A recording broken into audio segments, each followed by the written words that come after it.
이번에는 하워드의 선물 12가지 지혜 중에 그 첫 번째 이야기. 지금 걸려 넘어진 그 자리가 당신의 전환점이다.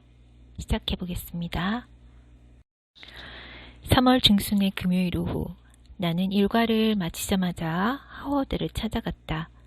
이제 회복기에 접어들었지만 그는 아직 하루의 대부분을 침대 위에서 지내고 있었다. 일어나시면 가장 먼저 뭘 하고 싶으세요? 내가 물었다. 글쎄, 마음 같아선 단골 레스토랑으로 달려가 독한 위스키 한 잔에 기름진 스테이크를 뚝딱 해치우고 싶은데. 그는 잠시 말을 끊고 나를 멍하니 쳐다보았다. 그러면 안 되겠지? 왜요? 건강만 회복하신다면 얼마든지 괜찮죠. 물론 몸에 좋은 음식은 아니지만요. 그러자 하워드는 껄껄 웃으며 고개를 저었다. 살면서 이별해야 할 것들 중에는 습관도 들어있어. 사람이 습관을 못 버리면 결국 습관이 사람을 삼켜버리지. 캠퍼스 잔디 위에 쓰러진 뒤에야 나는 비로소 내가 살면서 이룬 모든 것들이 심장 덕분이었다는 사실을 깨달았네. 그리고 내가 얼마나 심장을 혹사해 왔는지도 알게 됐고, 어쨌든 이제 다시 한번 기회를 얻었으니 이전과 똑같은 습관대로 살아서는 곤란하지 않을까? 그럼 다시 여쭙겠습니다. 일어나시면 가장 먼저 뭘 하고 싶으세요? 하워드는 창밖을 바라보며 중얼거리듯이 말했다. 늘 그랬듯이 자네랑 찰스 강변을 걷고 싶군. 그 시간이 제일 그리워. 순간 나는 감격하고 말았다. 저도 마찬가지입니다. 하루빨리 그렇게 되기를 바라고 있어요. 그나저나 표정이 왜 그래? 마음속에 바위덩어리라도 들어있는 사람처럼. 나는 속으로 또 들켰구나 하고 생각했다. 비록 환자복을 입고 있어도 셜록 홈즈 같은 그의 관찰력은 여전했다. 누굴 좀 만나고 왔는데 대화가 약간 울적했을 뿐이에요. 신경 쓰지 마세요. 그러자 하워드는 평상시 버릇처럼 내 손등을 톡톡 두드리며 이렇게 말했다. 이바엘이, 우리 함께 책을 쓰기로 했잖아. 그렇다면 사람에서부터 시작해야 하지 않겠어? 이제부터 우리가 만나는 사람이나 사건들에 대해 가능한 한 많은 이야기를 나눠보자 이 말이야. 골치 아픈 문제는 골치 아픈 대로, 행복한 이야기는 행복한 대로 남김없이 다 얘기해버려. 현실에서 마주치는 그 어떤 사소한 문제라도 전부 화제에 올리라고.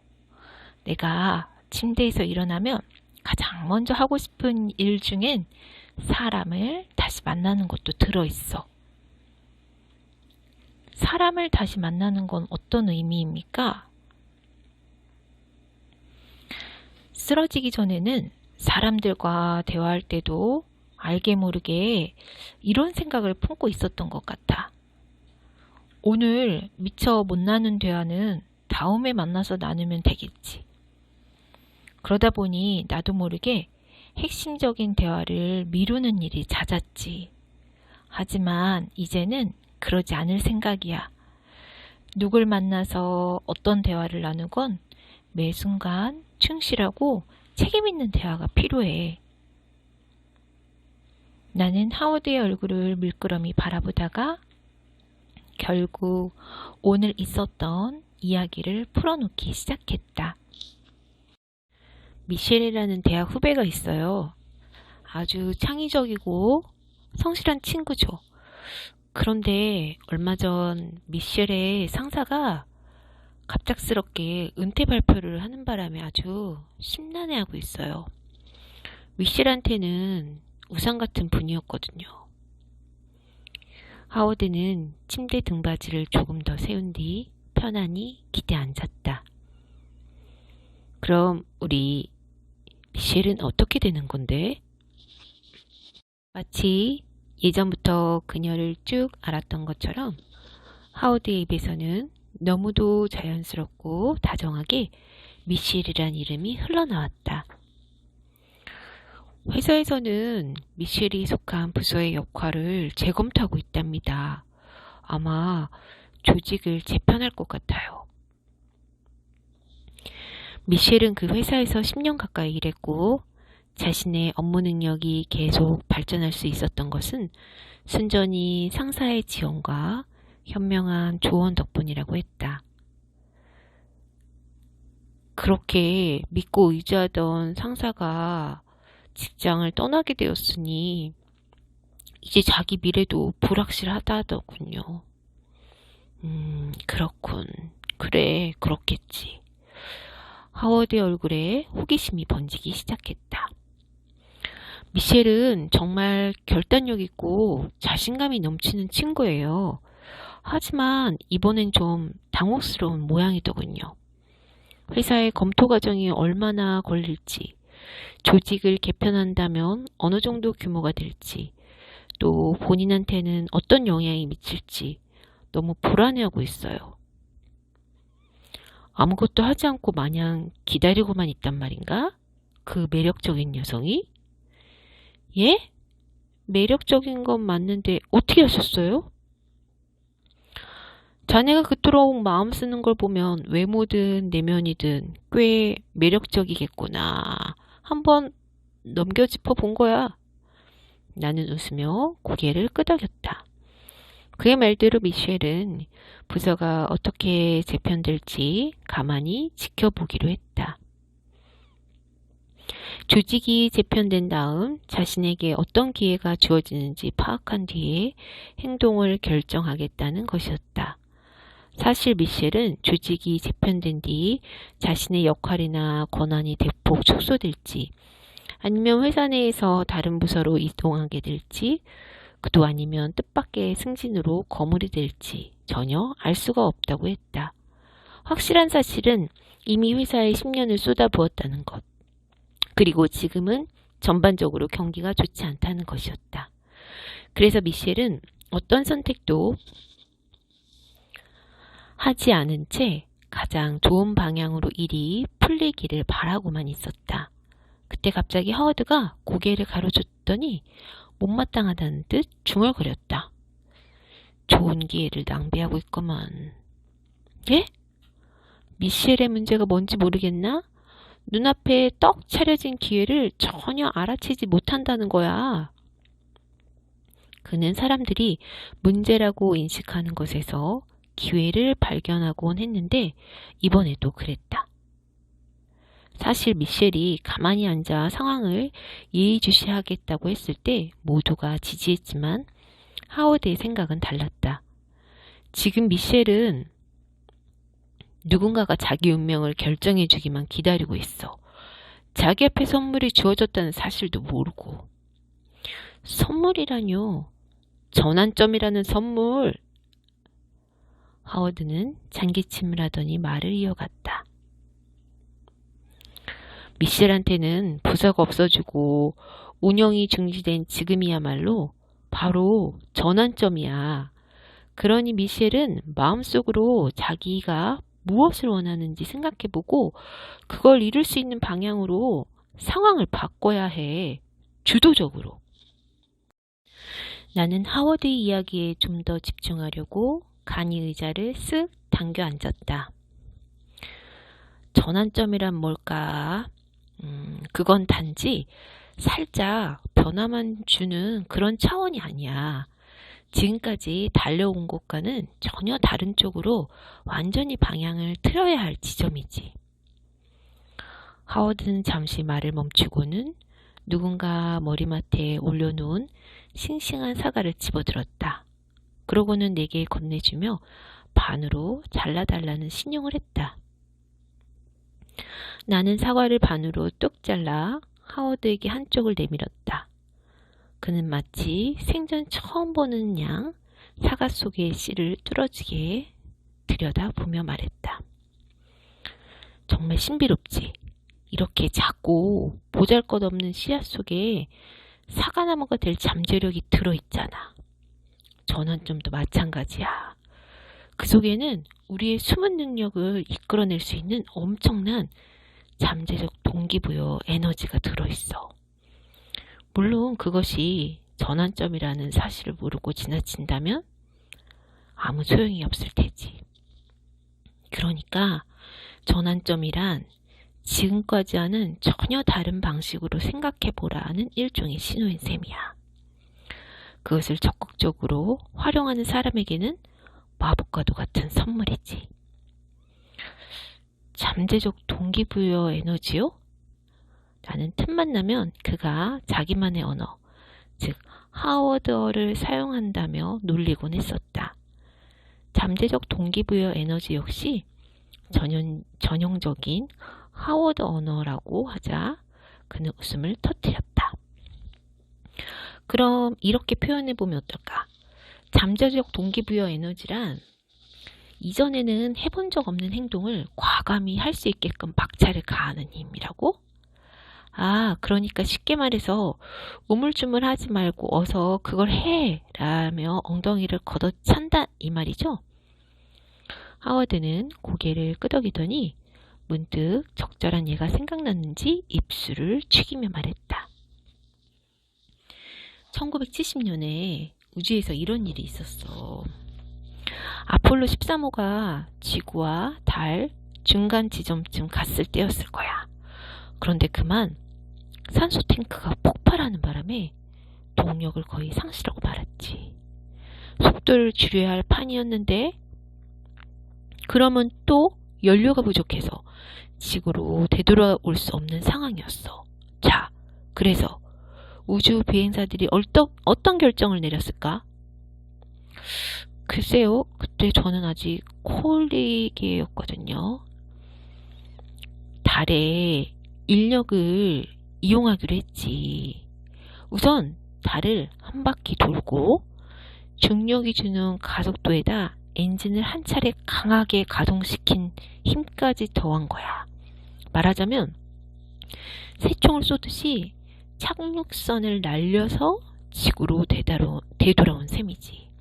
전문가들은 이것을 자유귀환 궤도라고 해. 결국 아폴로 13호는 달의 궤도를 전환점으로 삼아 우주선의 이동 경로를 바꿔주었기 때문에 귀환할 수 있었던 거야. 나는 그제야 영화 아폴로 13이 생각났다. 그것은 우주개발 역사상 가장 성공적인 실패로 불리는 실화였다. 맞아요. 영화에서 까딱 잘못하면 우주 속으로 영영 사라져버릴 수 있는 상황이라 굉장히 조마조마했었죠. 그러자 하워드가 미소를 지었다. 다행히 우리는 우주가 아니라 지구 위에서 안전하게 전환점을 맞지. 하지만 그렇기 때문에 오히려 전환점이라는 굉장한 기회를 너무 쉽게 간과하거나 어처구니 없이 놓쳐버리곤 한단 말이야. 그는 잠시 생각을 정리하려는 듯 사과를 한 입 물었다. 나도 덩달아 사과를 씹기 시작했다. 한동안 병실에는 스승과 제자가 열심히 사과를 씹는 소리만 사각사각 들렸다. 선생님은 뭐든지 열심히시군요. 하워드는 웃음을 뻥 터뜨렸다. 냅킨으로 입을 닦은 뒤 그는 다시 본론으로 돌아왔다. 누구나 멋진 계획이 있었고 꿈이 있었을 거야. 그런데 나이가 들어가면서 어느 날 문득 거울을 보다가 깜짝 놀라곤 하지. 내가 왜 이렇게 엉뚱한 삶을 살고 있지? 그 모든 계획이며 꿈은 다 어디로 갔을까? 하면서 말이야. 가긴 어딜 가. 꿈이나 계획은 여전히 출발점 부근에 그대로 있을 뿐인걸. 정작 엉뚱한 길로 접어든 건 자기 자신이야. 전환점을 그대로 지나쳤기 때문인가요? 그런 셈이지. 물론 인생이란 누구에게나 처음이기 때문에 한 번도 안 가본 길을 가는 것과 같아. 그럼 어떻게 해야 원하는 목적지까지 갈 수 있을까? 다행히 세상은 구석구석에 전환점이라는 의미 있는 지표들을 숨겨놨어. 다만 사람들이 그걸 못 보고 지나쳐서 문제지. 심지어 자신이 전환점에 서 있다는 사실조차 알아채지 못해. 설령 알아챈다 하더라도 건설적인 고민 없이 단순하게 반응할 뿐이고, 이게 다 전환점을 단지 우연히 일어난 일로만 여기기 때문이야. 그러니 자기 인생인데도 마치 구경꾼처럼 행동할 수밖에. 하지만 전환점이란 걸 알아챈다는 게 어디 그렇게 쉬운 일인가요? 나는 지금까지 내가 선택해왔던 수많은 직업들을 떠올렸다. 그 직업들은 서로 연관성이 거의 없었기 때문에 대부분 완전히 방향을 바꿔서 새롭게 시작해야만 했다. 하지만 그때 과연 내가 그 변화의 순간들을 전환점으로 인식했었는지는 의문이다. 그건 우리들 대부분이 관성에 의해서 살아가기 때문이겠지. 성공이라는 목표점을 정해놓은 다음부터는 무조건 달려가기만 하잖아. 내가 이 길을 계속 가고 싶어 하는가? 라는 질문조차 없이 그저 지금 가는 길만이 내가 가야 할 유일한 길이라고 생각하면서 말이야. 열심히 걸어가지만 결국은 방랑자일 뿐이지. 여행자와 방랑자의 차이를 알겠나? 여행자는 스스로 길을 걷지만 방랑자는 길이 대신 걸어준다네. 하워드는 갑자기 말을 끊고 생각에 잠겼다.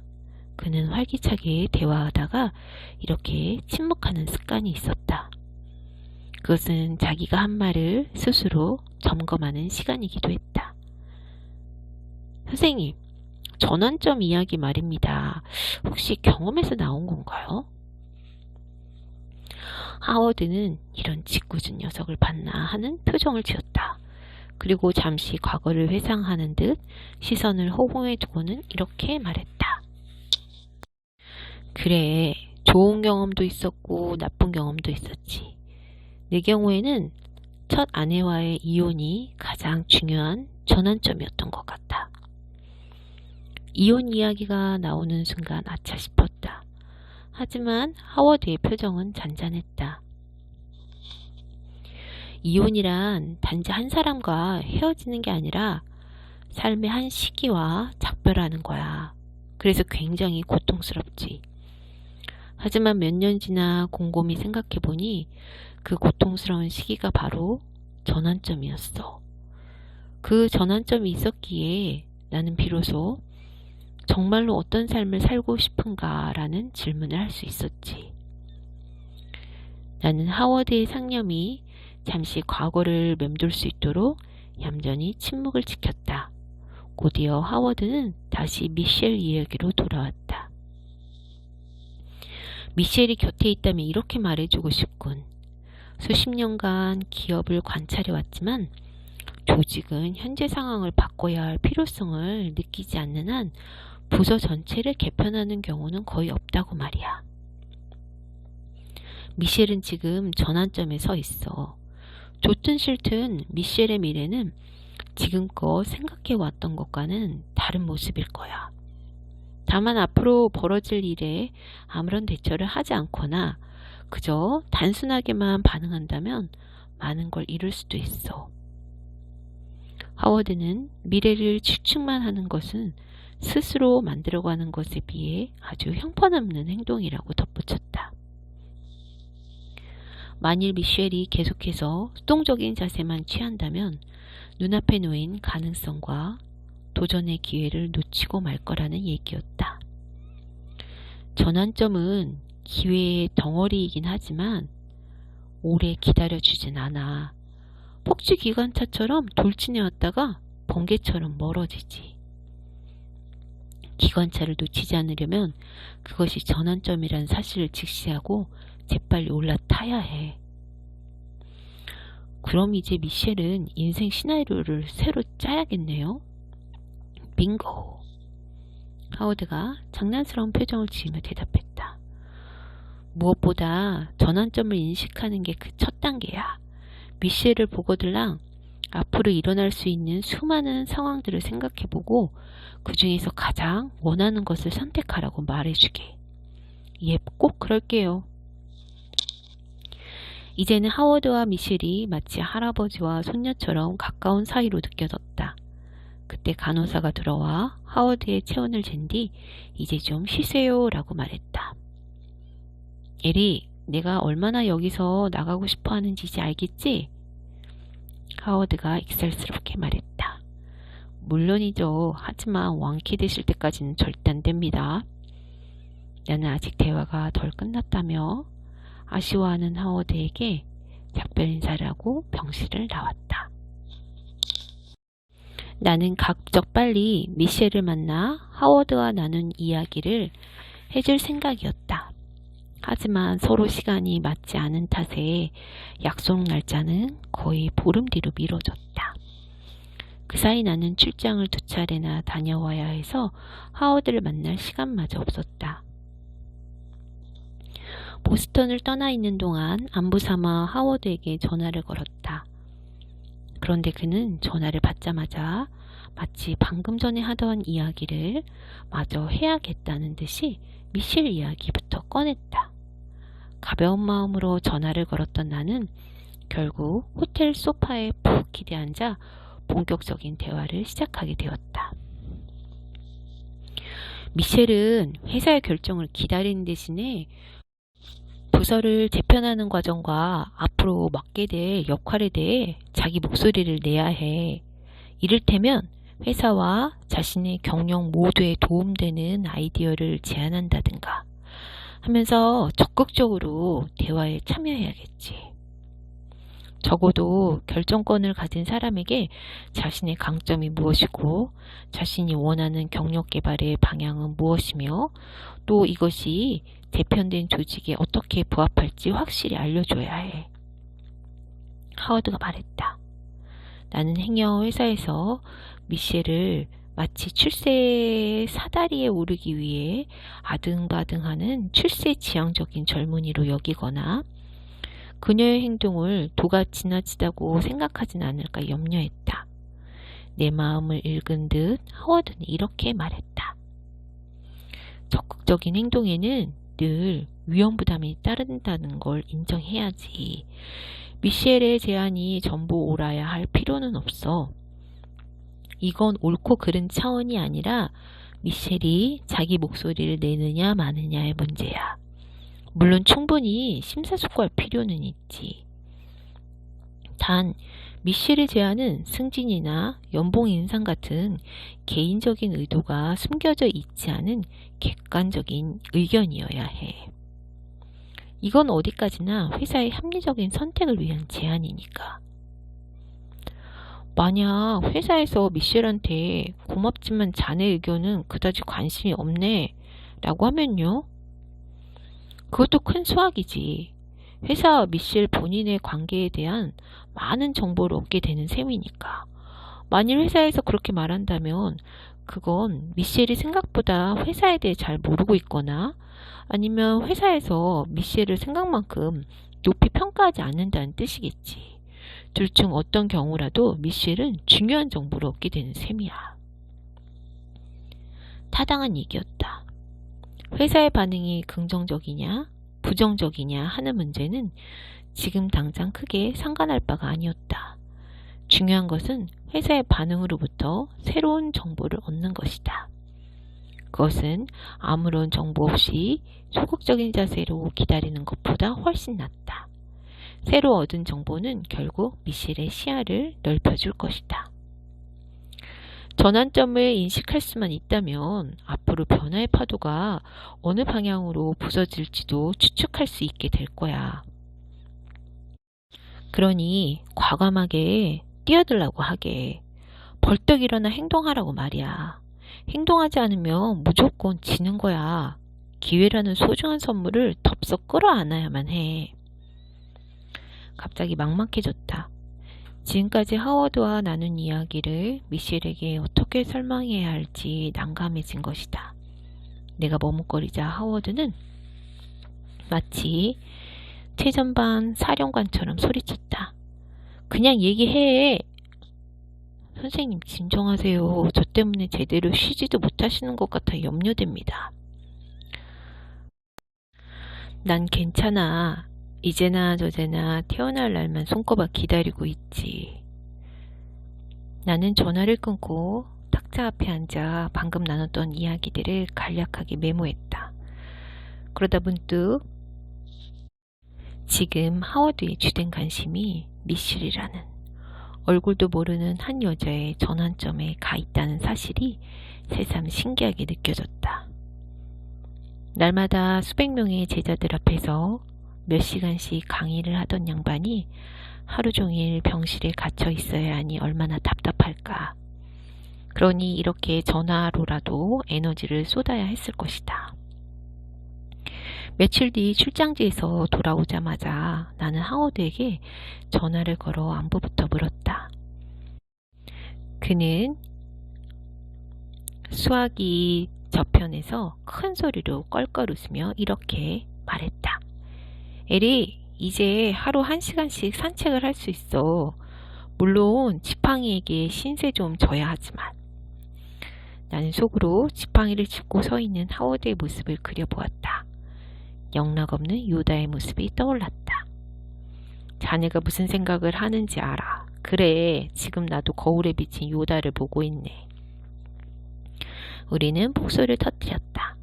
나는 하워드의 일과가 끝날 때를 맞춰 병원으로 찾아가기로 약속한 다음 미셸에게 전화를 걸었다.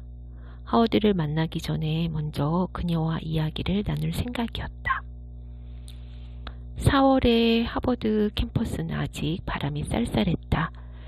겨울에서 봄으로 넘어가는 어중간한 계절답게 경치는 봄이었지만 바람은 여전히 겨울에 머물러 있었다. 나는 대학원생 시절부터 하워드와 함께 찰스 강변을 따라 걸으며 산책 토크를 즐겨왔다.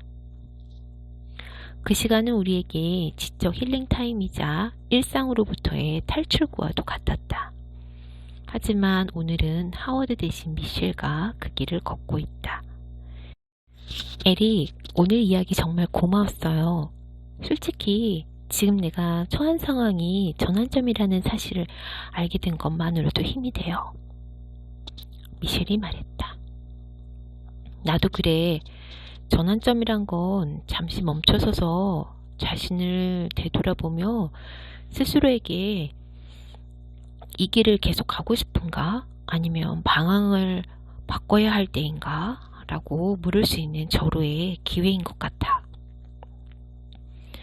사실 처음 하워드의 병실에서 전환점에 관한 대화를 나눈 뒤로 나에게는 새로운 습관이 생겨나고 있었다.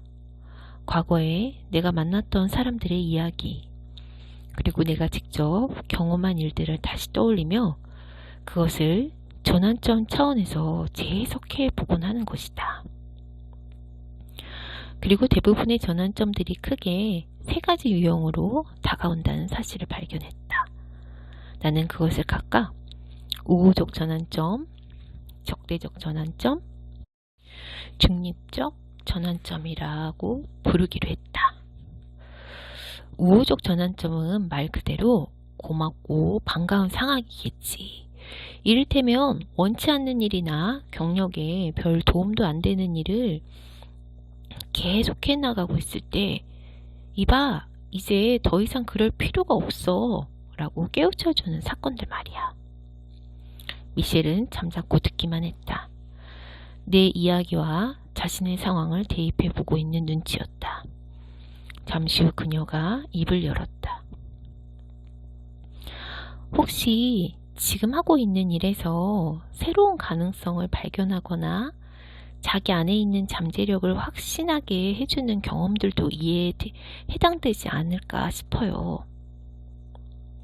맞아. 한마디로 우호적 전환점은 새로운 가능성을 깨닫게 해주는 행운의 기회야. 그러니 떠나기 전에 얼른 가서 붙잡아야지. 그럼 적대적 전환점은 완전히 반대겠네요. 적어도 처음엔 그다지 달갑지 않겠지. 왜냐하면 적대적 전환점은 대부분 느닷없이 나타나서 우리가 미처 준비하지 못한 상태에서 허를 찌르니까 말이야. 예를 들면 합격할 거라 철수같이 믿었던 대학원 과정에서 떨어지거나, 아니면 회사에서 조직 개편을 하는 바람에 자기 부서가 하루아침에 사라졌을 때처럼. 미셸은 자신의 경험을 대입해보며 약간 우울한 표정으로 말했다. 그녀의 말처럼 적대적 전환점은 마치 고속도로를 신나게 달리다 벼랑간 차 옆을 들이받치는 것과 같을 것이다. 문제는 이런 경험들이 우리에게 충격을 주고 다음엔 삶에 대한 불안과 의구심을 불러일으킨다는 것이다. 그래서 우리는 점점 소극적이고 방어적인 자세를 취하게 되는 게 아닐까? 대부분의 경우 적대적 전환점을 만나면 적극적이고 긍정적인 자세보다는 두려움이나 좌절, 혼란에 빠진 상태로 대응하게 돼. 하지만 미셸, 아무리 적대적인 전환점이라도 우리가 어떻게 해석하느냐에 따라 얼마든지 우호적 전환점으로 돌려놓을 수 있을 거야. 미셸은 고개를 끄덕이며 동감을 표시했다. 그럼 중립적 전환점은 뭐예요? 그게 좀 애매해. 우호적 전환점이나 적대적 전환점들은 일반적으로 외부 상황이나 사건의 형태로 찾아오지만 중립적 전환점은 우리의 내면에서 시작되는 것 같거든. 그래서 감지하기 어려운 편이고, 또 그게 전환점인지조차 알아채지 못한 채 그냥 흘려보낼 수도 있어. 중립적 전환점은 지금 하고 있는 일이 지겨워지거나 현재의 삶이 불안해질 때 나타난다. 그동안 차곡차곡 쌓여온 막연한 불만들이 마침내 자기 목소리를 내는 것이다. 가령 취미를 직업으로 삼으면 어떨까? 나의 잠재력과 역량을 발휘할 수 있는 새로운 기회는 없을까? 와 같은 질문들이 바로 그것이다. 한마디로 중립적 전환점은 우리 내면에서 어떤 변화가 싹트고 있다는 사실을 감지할 때 찾아온다. 사실 어떤 전환점이냐 하는 문제보다 중요한 게 있어. 미셸은 고개를 돌려 내 눈을 똑바로 쳐다보았다. 나는 하워드가 했던 말을 내 방식으로 정리해서 그녀에게 들려주었다. 전환점의 형태와 상관없이 우리가 능동적으로 대응하지 않아서 놓친 기회들이 굉장히 많다는 사실이지. 전환점이 주는 메시지는 단 하나, 바꿔라 인 것 같다. 이로써 나는 미셸에게 할 말을 모두 마친 셈이었다. 그녀는 뭔가 단호한 결심을 한 듯한 표정이었다. 이제 헤어질 시간이군. 나는 시계를 보며 말했다. 조금이라도 하워드를 기다리게 하고 싶지 않았다. 고마워요, 에리. 그리고 하워드 교수님께도 꼭 전해드리세요. 제가 얼마나 감사해야 하는지. 미셸과 헤어진 뒤 나는 서둘러 발길을 돌렸다. 병원을 향해 100m 달리기를 하려던 순간 나는 갑자기 걸음을 뚝 멈추고 말았다. 찰스 강변이 한눈에 보이는 캠퍼스 벤치 곁에서 낯익은 모습이 보였기 때문이다. 두꺼운 겨울 코트를 걸치고 지팡이를 짚은 채 천천히 걷고 있는 그는 바로 하워드였다. 나는 쏜살같이 그리로 달려갔다. 선생님, 웬일이세요? 어떻게 여기까지 나오셨어요? 말했잖아. 하루에 1시간은 산책할 수 있게 됐다고. 그런데 여기서 자네를 만날 줄은 몰랐지. 물론 기대는 좀 했지만. 걷는데 지장 없으시고요? 괜찮아. 아무튼 이렇게 만났으니 병원까지 천천히 걸어가 볼까? 이렇게 해서 우리의 산책 토크가 다시 시작된 셈이었다. 나는 미셸과 나눴던 이야기를 고스란히 하워드에게 전하며 전환점에 관한 길었던 대화를 마무리했다. 그런데 선생님, 저는 이번에 선생님께서 미셸의 상황에 유독 집중하시는 것 같다는 느낌이 들었어요. 물론 예전에도 늘 현실적이고 실질적인 조언을 중요하게 여기셨지만 이번엔 좀 더 특별하게 느껴지는데요. 그러자 하워드는 잔디밭 쪽으로 눈길을 돌렸다. 다람쥐가 지난 가을 땅에 묻어놓은 도토리를 열심히 파내고 있었다.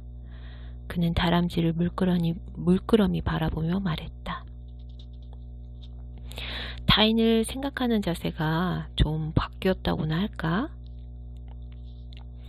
심장마비로 쓰러졌을 때 필사적으로 심폐소생술을 해준 사람, 그리고 재빨리 제세동기를 가져온 사람, 그 사람 덕분에 나는 이렇게 걷고 이야기할 수 있는 거잖아. 그 사건이 내겐 엄청난 전환점이었던 거야. 어떤 전환점인가요? 사람은 누구에게나 은인이 될 수 있다는 인식의 전환이겠지. 우리는 평소에 나와 남을 구분해서 살아가고 있지만 사실 보이지 않는 끈으로 연결되어 있어. 그러다가 도움이라는 신호가 켜지는 순간 보이지 않던 끈이 비로소 모습을 드러내지. 자네가 미셸 이야기를 꺼냈을 때 나도 그것을 일종의 신호로 받아들였어. 그때부터 미셸은 더 이상 내게 남이 아닌 존재가 된 거야. 상상해봐. 온 세상이 이런 식으로 연결된다면 훨씬 살만한 곳이 되지 않을까? 그의 말은 전환점이라는 주제에 완벽한 마침표를 찍었다.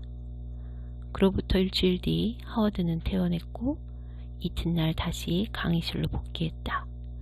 그리고 심장마비로 쓰러지기 전보다 훨씬 열정적인 모습으로 강의를 해나갔다. 이렇게 해서 첫 번째, 지금 걸려 넘어진 그 자리가 당신의 전환점이다 라는 얘기가 끝나요. 인생의 전환점 관련된 얘기 들으시니까 어떠세요? 그동안 살면서 뭔가 나에게도 이런 전환점이 있었는데 하는 그런 순간들이 막 떠오르지 않으세요?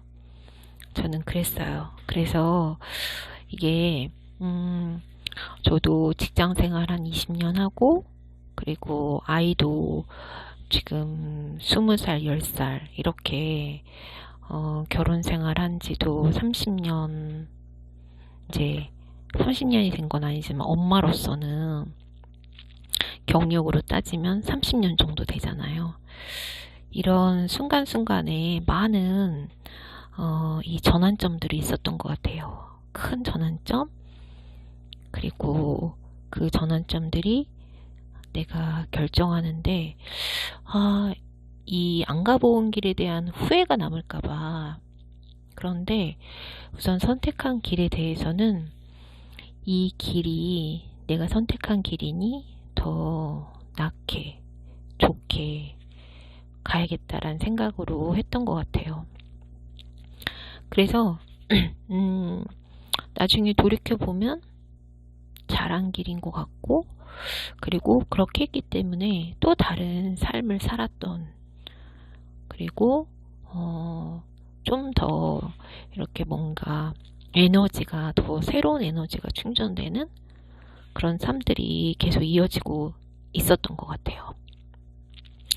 제가 대기업에 다니면서 이 회사를 그만둘 때 사람들이 너무 아깝지 않냐라고 했는데, 그 아까운 거와 내가 원하는 삶, 이런 거를 비교를 했을 때 어떻게 내가 결정을 내려야 되나, 이거는 나한테 지금 어떤 전환점일까, 이런 고민들을 하면서 이제 이번 제가 44살에 회사를 그만둘 때는 앞으로 살아갈 날들이 굉장히 많은데 내가 좀 더 영향력 있는 좋은 영향력을 끼치고 내가 내 주도로 원하는 삶을 살고 싶어서 그만두겠다는 생각을 했거든요. 회사를 다니면 아무래도 내 의지와 상관없이 일을 해야 되고 그리고 주어진 일을 해야 되고 그런데 이제 직장을 그만두고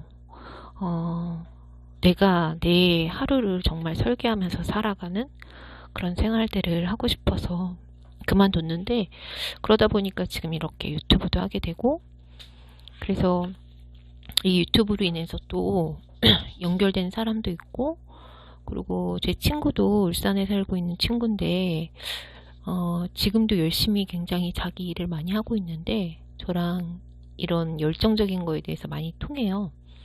그래서 얘기하다 보니 그 친구도 이제 계속 뭔가를 열심히 새로운 걸 또 하고 싶어 하길래 또 유튜브 해보라고 권하고 그런데 주변에 또 그런 분이 있어가지고 이제 그 선생님하고 같이 해서 유튜브를 제 친구도 시작을 해서 지금 하고 있어요. 그러다 보니 또 같은 공통의 관심사가 생겨서 그거 가지고 얘기를 또 나누게 되고 독서 모임도 한 명이 시작하니 또 한 명이 또 시작하게 되고 그런데 이런 게 다 삶의 전환점이 되는 것 같더라고요.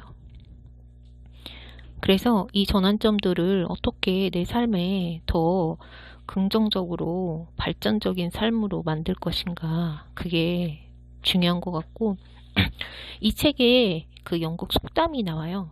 평온한 바다는 결코 유능한 뱃사람을 만들 수 없다. 그래서 삶이 그냥 계속 평안하게 아무 일도 안 생기고 이런 게 정말로 내가 살아가는데 발전이 되는 게 아니고 뭔가 한 번은 힘들더라도 그 힘듦을 이겨내고 내가 여기서 뭔가 나의 것을 자꾸 만들어야 되겠다 생각이 들어서 방법을 찾고 도전해보고 하다 보면 나한테 쌓이는 재산들이 많아지는 것 같아요. 그래서 저도 그 큰애가 재수한다고 했을 때 이 1년이 얘한테 뭔가 큰 전환점이 되겠구나 라는 생각이 들어서 굉장히 많은 응원을 해줬어요. 좋은 기회라고.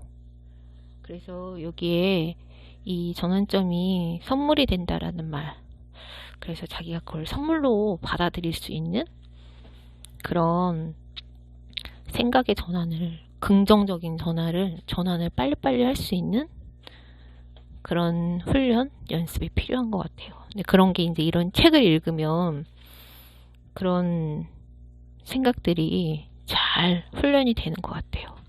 그래서 오늘 이 내용 여러분과 나누고 싶어서 첫 번째 지혜, 지금 걸려 넘어진 그 자리가 당신의 전환점이다 라는 거 같이 나눴습니다.